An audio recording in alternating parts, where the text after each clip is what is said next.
Es despiadado, resuelto, letal y uno de los mejores tácticos militares que el mundo haya conocido. Un brillante estratega cuyas tropas desean matar y morir por él. Todo por la gloria de Grecia. Es Alejandro Magno.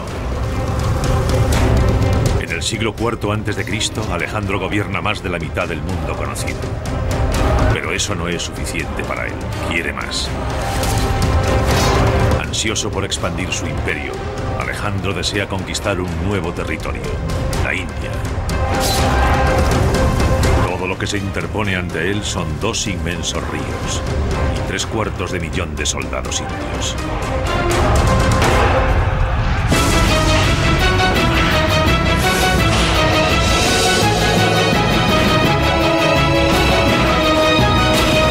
Batallas legendarias. Alejandro, el señor de la guerra. Año 331 a.C., la batalla de Arbela o de Gaugamela. Cerca de 50.000 griegos luchan contra un antiguo enemigo, los persas. Cada una de estas 2 superpotencias lleva cientos de años derramando la sangre de la otra.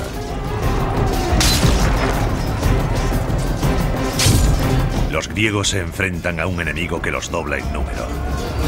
Pero en ese día de octubre salen victoriosos. Y cambian el curso de la historia.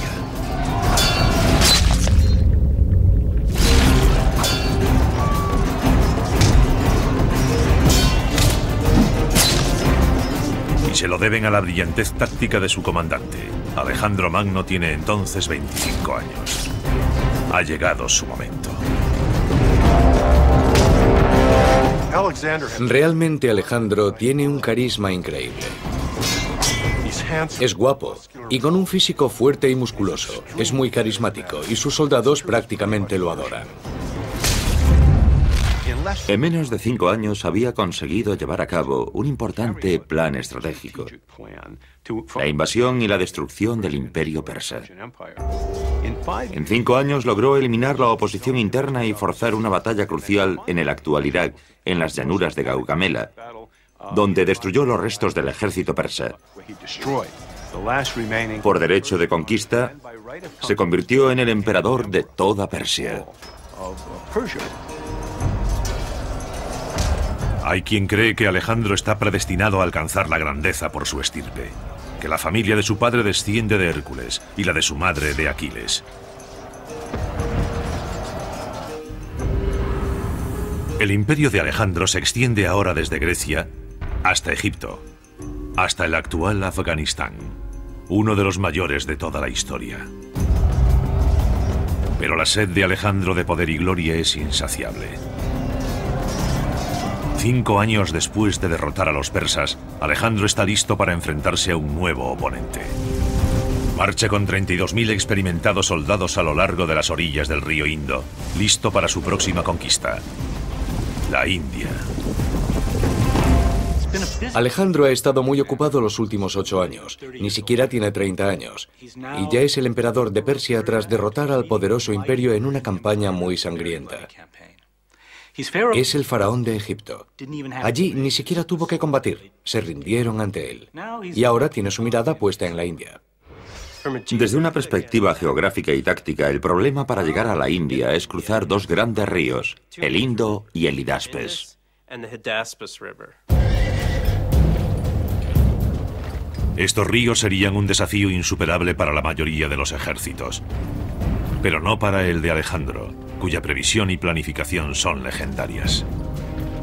Con 2 años de antelación ordena que viajen fabricantes de barcos desde las costas de Siria para construir las naves que permitirán a sus tropas cruzar el río Indo. Cuando Alejandro logre cruzar el Indo, deberá enfrentarse al rey Ambi, gobernante de Taxila.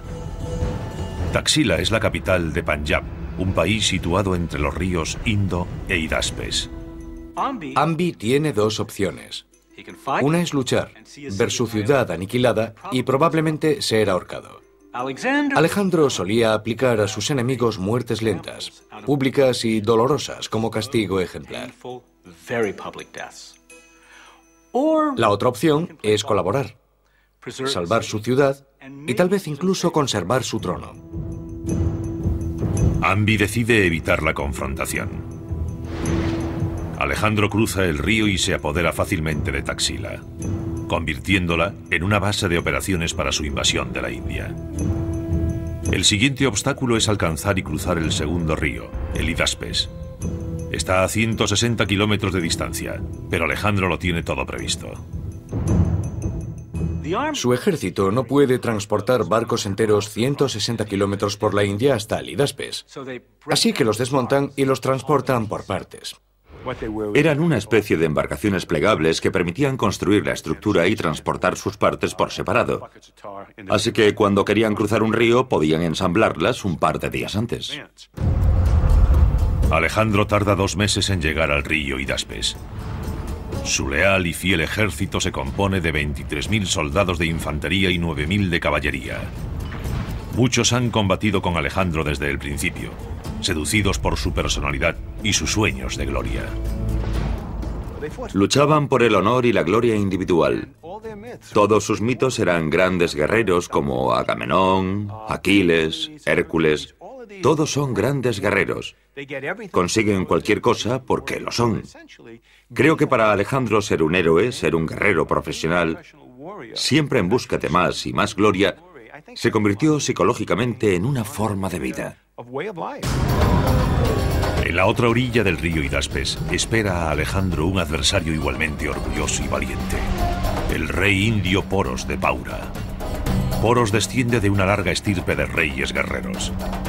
Mide más de 1,80 m, un gigante para aquel siglo IV a.C. Como es su costumbre, Alejandro intenta primero una conquista diplomática. Invita a Poros a reunirse con él para, básicamente, ofrecerle la oportunidad de evitar males mayores si le rinde tributo y entrega su trono pacíficamente. Poros no solo se niega a rendirse, sino que desafía al legendario Alejandro Magno a luchar. Le dice, sí, nos encontraremos, pero en el campo de batalla. Poros está dispuesto a defender su reino a cualquier precio. Tiene bajo su mando unos 30.000 soldados de infantería, 2.000 de caballería y 300 carros. Pero además tiene algo que ni Alejandro ni los griegos han visto jamás. Dispone de 200 elefantes de guerra, listos para el combate.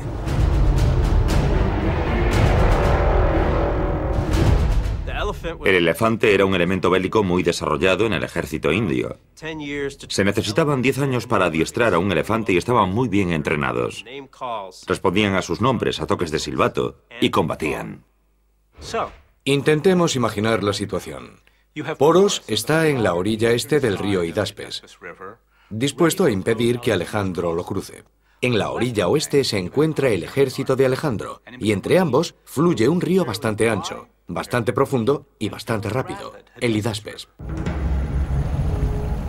Alejandro se enfrenta a un gran desafío: lograr que su ejército de 32.000 hombres cruce el río embravecido sin perder el crucial factor sorpresa.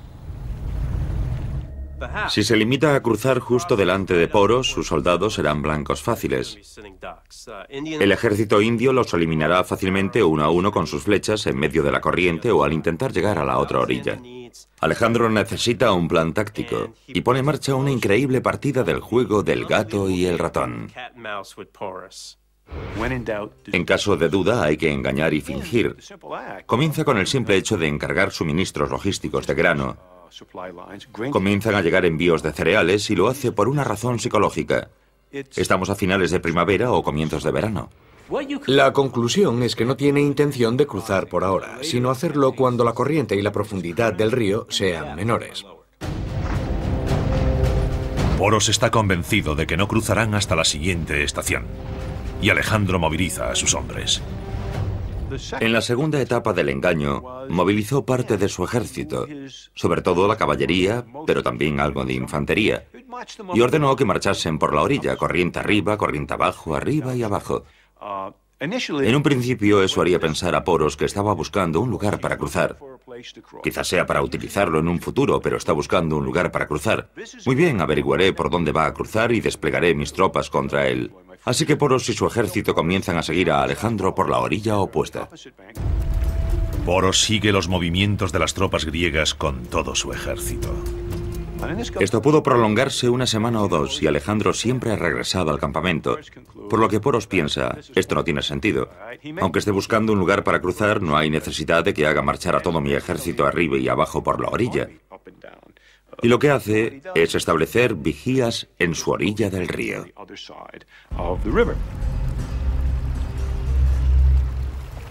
Eso es exactamente lo que Alejandro pretendía.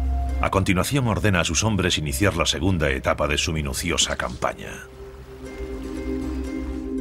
Su misión es encender hogueras, hacer ruido y atraer la atención cada noche. Alejandro vuelve a centrar la atención del ejército de Poros en el ruido que hacen sus hombres en la orilla del río.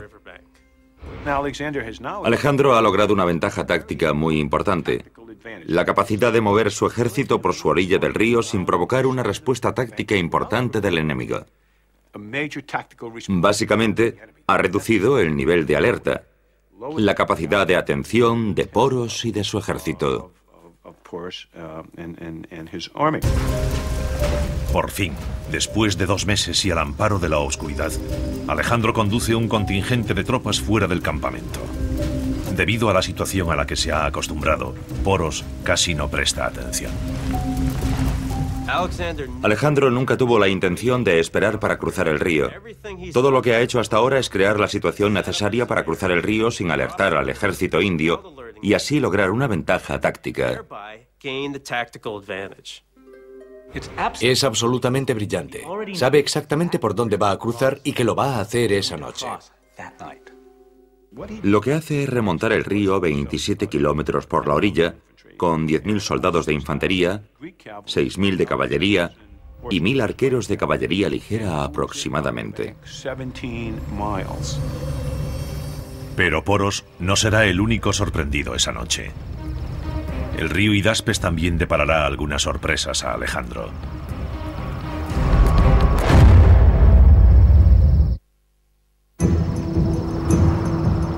Año 326 a.C. Es medianoche, y Alejandro Magno está a punto de conducir a unos 20.000 soldados a través de un río embravecido en la India.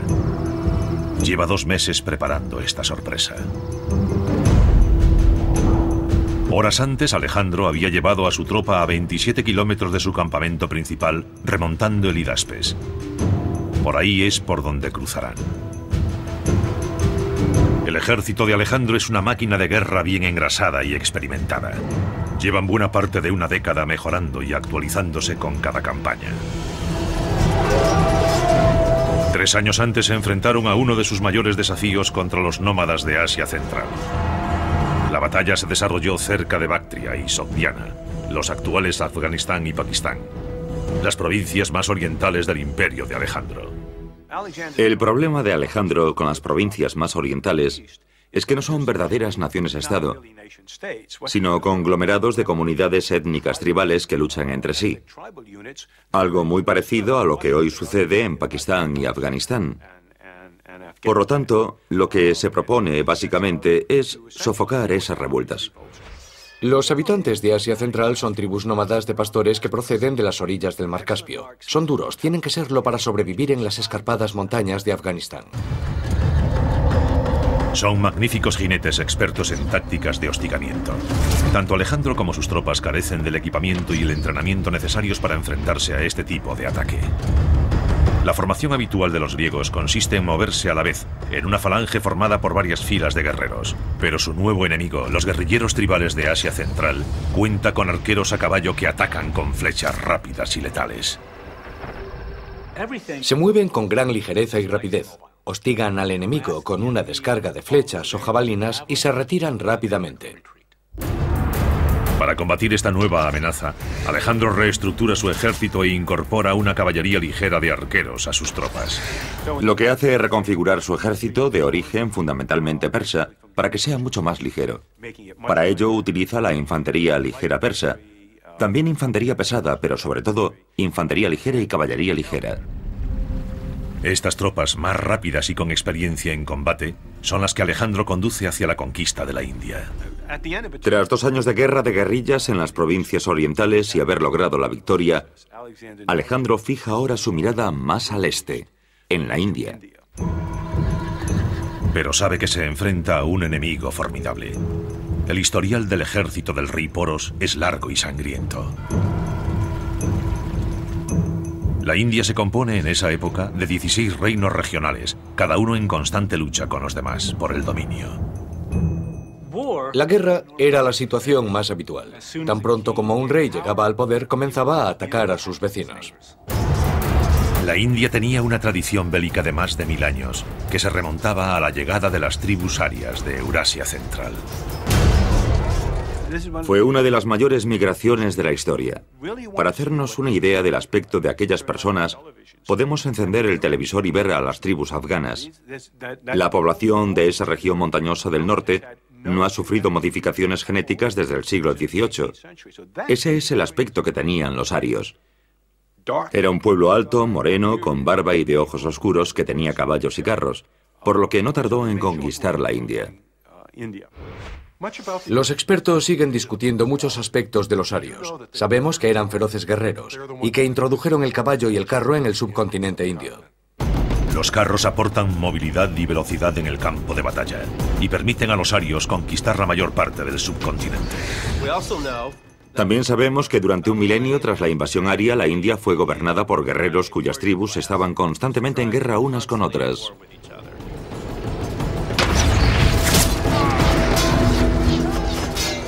La India posee yacimientos de oro y otros metales. Los arios saben construir armas tan sofisticadas como las de cualquier otro ejército. En el Ramayana, un poema épico indio de los primeros siglos antes de Cristo, el villano, Ravana, es representado portando 18 armas diferentes en otras tantas manos. Una jabalina, una espada curva, 3 hachas de combate diferentes, todas las armas que podamos imaginar. Y ese arsenal representa el que los distintos ejércitos indios utilizaban en esa época. Los antiguos reinos de la India habían perfeccionado mucho el arte de la guerra. Un arte del que Poros es un maestro. Ahora espera para defender la India de un nuevo invasor, Alejandro. Poros cree que dispone de tiempo para descubrir cuándo Alejandro cruzará el Hidaspes, pero ha sido engañado. Alejandro lo está cruzando ahora mismo 27 kilómetros río arriba. 10.000 soldados griegos de infantería, 6.000 de caballería pesada y 1.000 arqueros asiáticos de caballería ligera se lanzan a las aguas embravecidas. Hay tormenta, cruzan en plena noche y está nublado. La oscuridad es total. Se lanzan a las aguas embravecidas casi a ciegas. Es algo aterrador. La intensa corriente agita las endebles embarcaciones plegables de los griegos. Algunos soldados utilizan pieles de cabra llenas de paja para mantenerse a flote. Los caballos irían nadando delante de los soldados o tirarían de ellos por las riendas. Están cruzando el río durante la noche, es una maniobra bastante complicada. Peor aún, empieza a llover y a soplar el viento. Sin embargo, una gran tormenta beneficiaría a Alejandro, ya que eso disimularía el ruido y mantendría a los vigías de Poros a cubierto. Alejandro está seguro de haber elegido bien el lugar por el que cruzar, pero lo que él considera la otra orilla del río es en realidad una isla que divide el río en dos. Cruza el río, llega a la isla, la atraviesa por un estrecho desfiladero en el que puede ocultar sus tropas de Poros y descubre horrorizado que no está en la otra orilla. No es la orilla opuesta, sino una isla. Descubren otra isla oculta detrás de la primera. Los griegos han de cruzar el río 2 veces más y el tiempo se agota. Alejandro acaba de cometer uno de los pocos errores tácticos de su carrera. Cuando buscó el lugar por donde cruzar, no envió nadadores a la otra orilla. Vio una isla y la orilla detrás de ella. Pero lo que él consideraba la otra orilla era otra isla. Y ahora piensa, ¿qué vamos a hacer? El río es demasiado profundo. Así que recorren la isla hasta que encuentran un lugar donde el agua les llega hasta el pecho y cruzan por allí nadando y arrastrando sus equipos hasta llegar a la otra isla. Está amaneciendo. Tienen hambre y frío, y están empapados, pero aún así alcanzan la otra orilla del río. Poco tiempo después, los vigías descubren lo que ocurre y un jinete informa a Poros de que Alejandro ha logrado cruzar y avanza hacia él con sus tropas. Poros se enfrenta a un dilema. Sus vigías dicen que Alejandro ha cruzado el Hidaspes, pero enfrente de su campamento ve un gran número de tropas griegas. Alejandro, astutamente, había dividido su ejército la noche anterior. Unos 15.000 soldados cruzaron el río, pero otros 12.000 se quedaron en el campamento. Dejando esas tropas en la otra orilla impide que Poros se mueva porque ignora por completo si Alejandro ha movilizado el grueso de su tropa o se trata de un señuelo. Si así lo cree, el grueso del ejército enemigo cruzará delante de él y estará entre la espada y la pared. ¿O será aquel el ataque principal? Ante este dilema, Poros toma una decisión. Envía solo un destacamento para hacer frente a los griegos que han cruzado el río. Al no movilizar el grueso de sus tropas, descubre su juego. Cree que el grueso del ejército griego está frente a él al otro lado del río, y lo que se aproxima hacia él es un contingente más pequeño. Poros envía solo 2.000 de sus 4.000 soldados de caballería pesada y 200 de sus 300 carros hacia el norte a enfrentarse con el enemigo. Su comandante será el hijo de Poros, también llamado Poros. Al mismo tiempo, Alejandro moviliza a sus exhaustos hombres y marcha hacia el sur con su caballería pesada en cabeza. Detrás de ellos van los arqueros asiáticos de la caballería ligera y detrás, la infantería. Pero tan pronto como Alejandro ve el avance de la caballería pesada y los carros del ejército de Poros, se detiene y bajo la inmensa presión del campo de batalla, reconfigura sus tropas sobre la marcha. Alejandro es brillante, sabe exactamente cómo y cuándo modificar su ataque o su defensa en un momento dado. Ve la configuración del ejército de Poros y retira de inmediato su caballería pesada. Enfrentar su caballería pesada contra los carros y la caballería pesada del enemigo no es la mejor opción. Tácticamente sería mejor enviar su caballería ligera para hostigar y detener el avance del enemigo. Y eso hace. Envía a sus arqueros iraníes a caballo. Es un truco que aprendió a luchar contra ellos en los límites orientales del Imperio Persa. La caballería ligera de Alejandro se enfrenta al pequeño contingente del joven Poros. Es el comienzo de la batalla del río Hidaspes.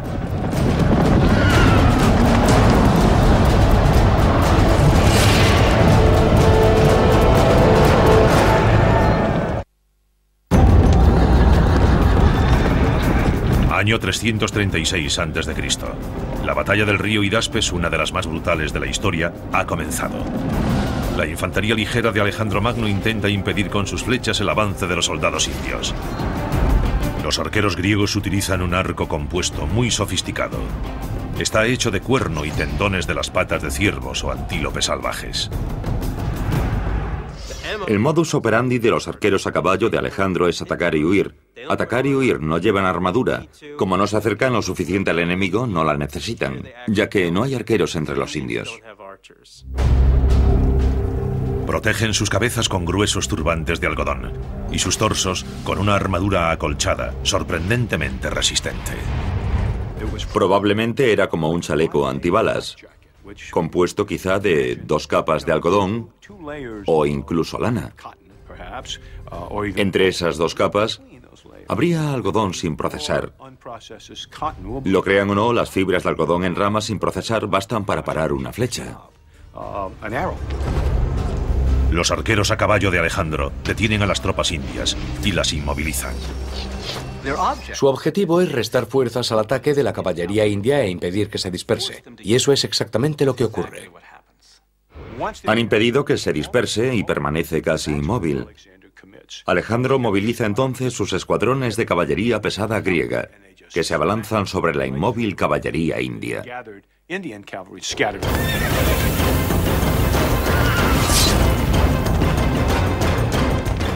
El copis está diseñado para masacrar. Tiene una hoja curvada hacia adelante para obtener el máximo impacto al golpear hacia abajo.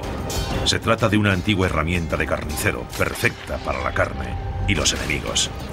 Los carros de arqueros indios lanzan un torrente de flechas contra la infantería de Alejandro. Pero un pequeño escudo de madera cubierto de bronce protege a la infantería griega. Las flechas indias cumplen su cometido, pero las condiciones del campo de batalla favorecen a Alejandro. La lluvia de la noche anterior ha convertido el campo de batalla en un barrizal.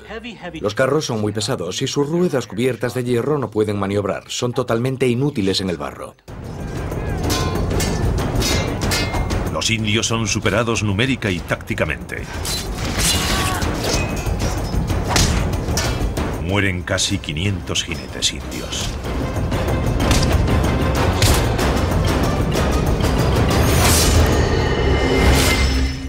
Según parece, los carros no llegaron a entrar en combate, o si lo hicieron, fueron totalmente ineficaces, sobre todo porque la caballería podía maniobrar más fácilmente.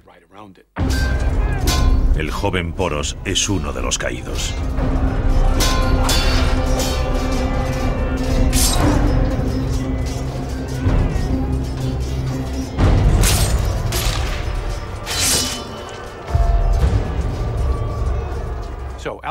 Básicamente, Alejandro ha destruido y barrido la tropa de reconocimiento que Poros ha enviado. Los supervivientes se retiran al campamento de Poros. Le comunican que su hijo está muerto, que sin duda es Alejandro quien dirige el grueso de su ejército y que se dirige al lugar donde están.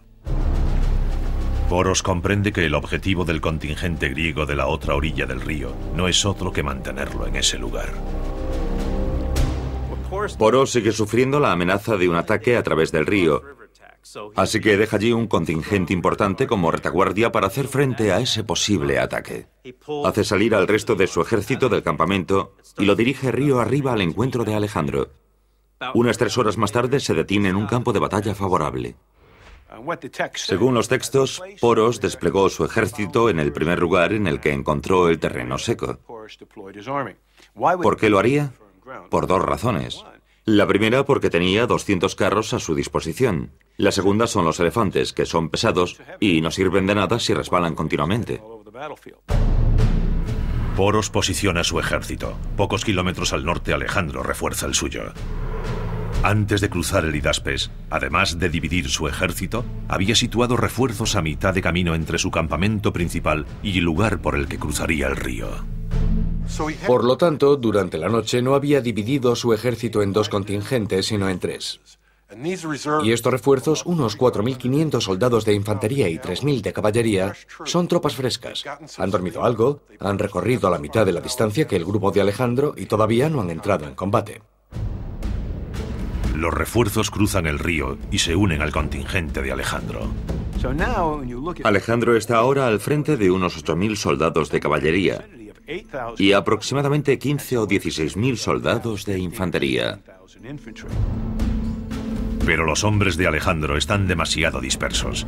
La caballería va delante y la exhausta infantería la sigue con varias horas de retraso. A medida que Alejandro se acerca al campo de batalla, ve a Poros, y dada la situación, se ve obligado a retrasar la batalla.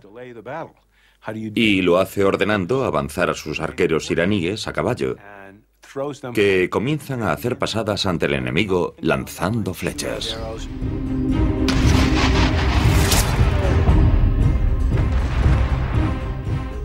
Poros debería haber atacado en ese momento. Tal vez no estaba preparado, tal vez no se sentía demasiado agresivo, no lo sabemos. Pero parece que estaba dispuesto a aceptar la batalla que Alejandro tenía en mente. Poros ha dado tiempo a Alejandro para que llegue su infantería y pueda analizar la formación de las tropas enemigas. Ve ante sí una línea de 200 elefantes de guerra con experiencia en combate. Detrás de los elefantes, una línea aún más larga de 30.000 soldados de infantería. Y en cada ala, una brigada de 1.000 soldados de caballería para proteger los flancos. La infantería de Alejandro es la mitad que la del enemigo, así que su intención es que se libre una batalla de caballería en lugar de una batalla de infantería. Pero hay un problema, los elefantes. El historiador romano Curcio describe así la escena. Las bestias, situadas entre las líneas de hombres armados, parecían torres a cierta distancia, y el propio Poros superaba la estatura humana. La altura de la bestia que montaba parecía sumarse a la suya. Los macedonios nunca habían visto tantos elefantes. Para los soldados no representaban un gran problema, pero sí para los caballos. No estaban acostumbrados a los elefantes, y su olor, su sonido y su aspecto aterraron a los caballos macedonios. Alejandro debe revisar su estrategia para poder aprovechar su caballería o perderá esta batalla y su mejor oportunidad para conquistar la India.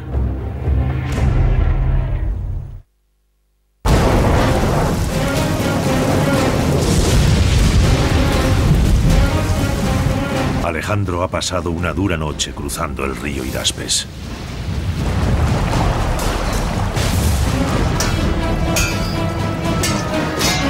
Ha derrotado a una pequeña avanzadilla india.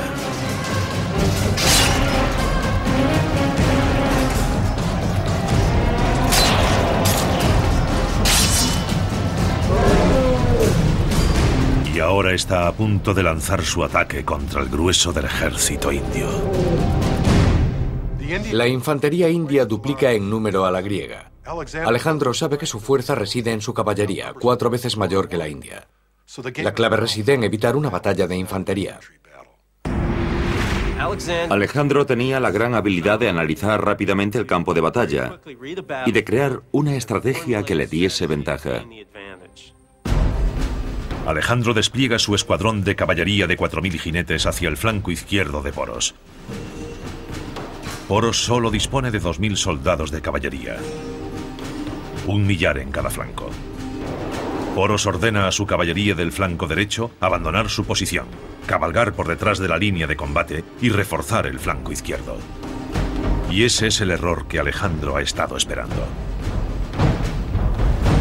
Ordena que Coeno, uno de sus comandantes y 2.000 de sus soldados de caballería que se dirigían hacia el flanco izquierdo de Poros, cambien de dirección y ataquen el indefenso flanco derecho. Los 2.000 jinetes llegan al flanco derecho, donde no hay nadie con quien luchar. Giran a la derecha y cabalgan hasta situarse tras las posiciones de los indios. Es una situación extraña que se debe a la brillantez táctica de Alejandro. Coeno y los 2.000 soldados de caballería se sitúan detrás de las líneas indias, y Alejandro ordena a sus arqueros a caballo que descarguen sus mortíferas flechas sobre la caballería india una y otra vez. Entonces, Alejandro ordena a su brigada de élite de 2.000 jinetes que superen a galope tendido por la derecha el flanco izquierdo de Poros. Poros hizo lo que cualquier comandante habría hecho. Intenta desplegar su flanco izquierdo. Ordena a su flanco izquierdo que cambie su posición hacia la izquierda, lo que implica abandonar sus posiciones. Forman una columna de marcha y comienzan a moverse hacia la izquierda para evitar ser superados. A medida que los indios comienzan a marchar hacia la izquierda y con Coeno también en movimiento, Alejandro vuelve a cambiar de dirección. En lugar de rodear el flanco izquierdo de Poros, ordena un movimiento hacia el interior y logra aislar el ala izquierda del grueso del ejército enemigo. Al mismo tiempo, Coeno, que ha rodeado todo el campo de batalla, llega a lo que llamamos Schwerpunkt, el punto decisivo de la batalla, y ataca el flanco izquierdo del ejército de Poros. La situación de Poros es exactamente la que Alejandro quería. Su ala izquierda está destrozada y su caballería destruida. Alejandro siempre parece alcanzar en cada batalla un punto crucial en el que cambiar la táctica. Un punto crucial en el que, en lugar de dirigirse hacia el exterior, lo hace hacia el interior. Se dirige hacia una brecha en vez de rodearla. Hacerlo y permanecer al mismo tiempo con sus tropas denota un talento poco común. Alejandro lanza ahora su infantería pesada contra el centro del ejército indio, pero Poros no está dispuesto a rendirse. Ordena atacar a sus arqueros. El arco indio mide 1,82 m y está hecho de bambú resistente y flexible. Para extenderlo totalmente, el arquero debe anclar el arco en el suelo y sujetarlo con un pie. Su enorme tamaño le proporciona una potencia inigualable. Sus flechas con punta de hueso o metal pueden penetrar cualquier armadura.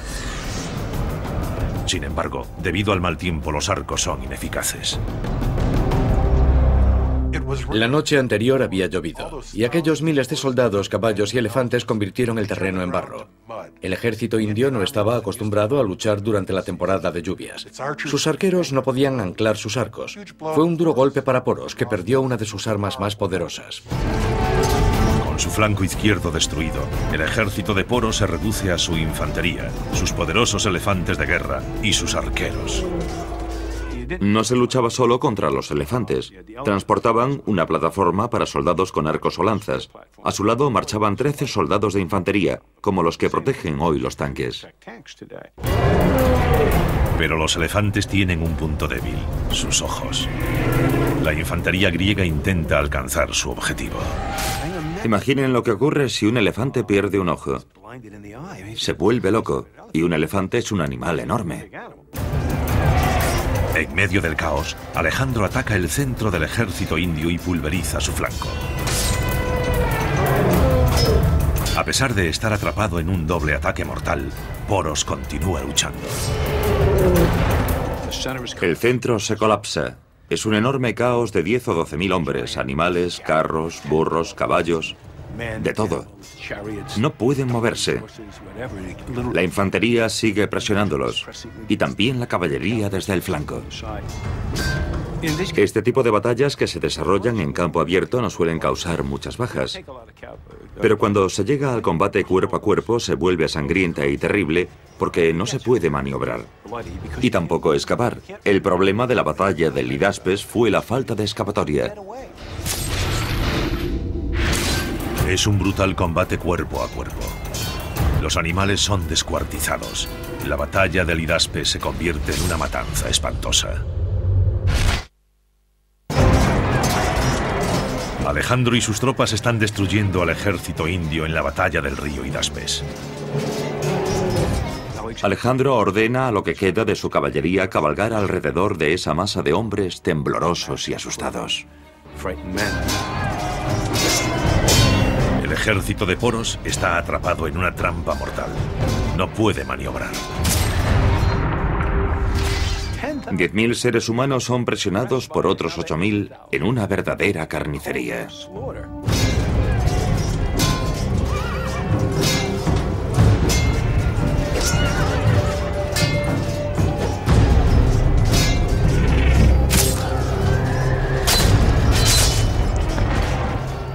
Los gritos de los animales, el ruido de un elefante herido, el relincho de dolor de un caballo. Pensemos que si un caballo resbalaba o caía herido, o un soldado caía, y recordemos que no usaban sillas de montar, morían aplastados.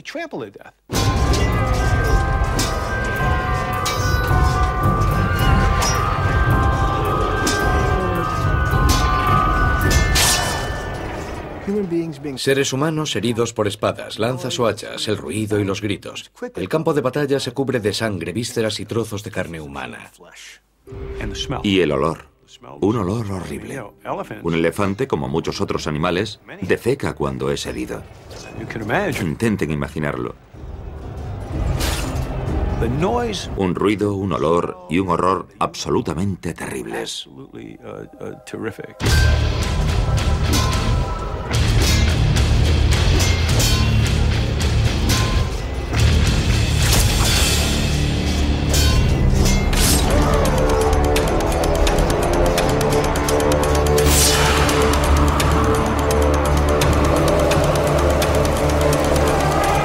Unas 7 horas después del comienzo de la batalla, el ejército de Poros ha sido prácticamente destruido. Pero Poros sobrevive. El ejército de Poros no ha sido destruido por completo, pero probablemente ha perdido unas 3/4 partes. Él mismo sigue luchando malherido. Alejandro admira la valentía de Poros y su determinación por seguir luchando pese a una derrota segura. Alejandro ve en Poros un espíritu afín. No quiere matar a un guerrero que ha llegado a respetar, así que envía a un mensajero para ofrecerle un encuentro. El historiador griego Arriano recoge aquella conversación. Alejandro fue el primero en hablar y dijo: ¿Cómo debo tratarte? Trátame como a un rey, fue la célebre respuesta de Poros. Alejandro queda tan impresionado por la dignidad y el porte de Poros que le permite seguir siendo rey y conservar sus territorios y sus súbditos. No hay ninguna duda de que Alejandro demuestra una gran brillantez táctica en la batalla del río Hidaspes. Sin duda sabe analizar un campo de batalla. Tiene lo que Napoleón denominó coup d'oeil, un golpe de vista.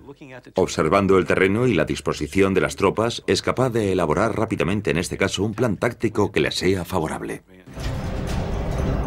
Con su victoria en el Hidaspes, Alejandro Magno ha dado su primer paso tras la frontera india. Pero también será el último. A medida que se adentra más en la India, varios estados dejan a un lado sus disputas y se unen contra el invasor. En el próximo campo de batalla, Alejandro se enfrentará a 300.000 soldados indios. Da la impresión de que en su intento por conquistar la India, la estrategia de Alejandro quizá no fue tan buena como lo había sido en el pasado. Cualquier perspectiva razonable de la India de aquella época le habría llevado a la conclusión de que se trataba de una empresa bélica casi imposible para un pequeño ejército griego. Los hombres de Alejandro consideran que el objetivo de su líder se ha convertido en una misión suicida. Llevan mucho tiempo combatiendo y parece avecinarse un motín. Intenta convencerlos para seguir adelante. Es un líder carismático y sus tropas son leales, pero han alcanzado su límite. Alejandro, siempre compenetrado con sus hombres, decide plegarse a la voluntad de sus tropas y se dirige al sur para regresar a Babilonia, en el actual Irak. Pero su aventura oriental podría haberle costado la vida. Lo más probable es que muriese de malaria en Babilonia. Según los textos, también había sido nombrado faraón y su cuerpo fue enviado a Egipto, donde fue embalsamado y puesto en un ataúd de cristal. Alejandro Magno, uno de los estrategas militares más brillantes de la historia, muere a los 33 años. Conquistó gran parte del mundo conocido. Su historial y su capacidad de liderazgo han inspirado a otros grandes militares a lo largo de la historia. En 1991, durante la Primera Guerra del Golfo, el general Norman Schwarzkopf aplicó con el llamado gancho de izquierda una de las estrategias de Alejandro Magno. Como Alejandro, Schwarzkopf básicamente fingió un ataque principal desde el sur contra las fuerzas iraquíes que ocupaban Kuwait. Pero el grueso de sus tropas, la caballería pesada actual, los tanques, dio un rodeo de cientos de kilómetros hacia el oeste para situarse en el flanco derecho de los iraquíes. Un gancho de izquierda con el que noqueó al ejército iraquí. Las batallas terrestres de la Operación Tormenta del Desierto no duraron más de 100 horas. Alejandro se habría sentido orgulloso del éxito de su táctica de fingir y rodear. Alejandro Magno combatió durante más de 11 años, recorrió más de 32.000 kilómetros y nunca perdió una batalla. Sin embargo, nunca estuvo satisfecho. Es una de las cuestiones más interesantes de esta historia. Tras alcanzar todos los objetivos estratégicos que se había propuesto y además contra todo pronóstico, ¿por qué Alejandro quería siempre más? ¿Por qué nada era suficiente para él? Creo que es un personaje muy peculiar a nivel psicológico. Pero básicamente creo que fue un griego muy tradicional. Cuando analizamos la historia de Grecia vemos que sus soldados no luchaban por razones estratégicas, ni siquiera por objetivos políticos. Eso aparecerá mucho más tarde, ya que no existe un sentimiento de ser griego. No existe una nación griega, por así decirlo. ¿Por qué luchaban? Luchaban por su honor y la gloria individual. Alejandro, forjador de imperios con una insaciable sed de gloria, difundió la cultura griega por todo el mundo conocido. Sin embargo, murió con el anhelo de haber conquistado aún más.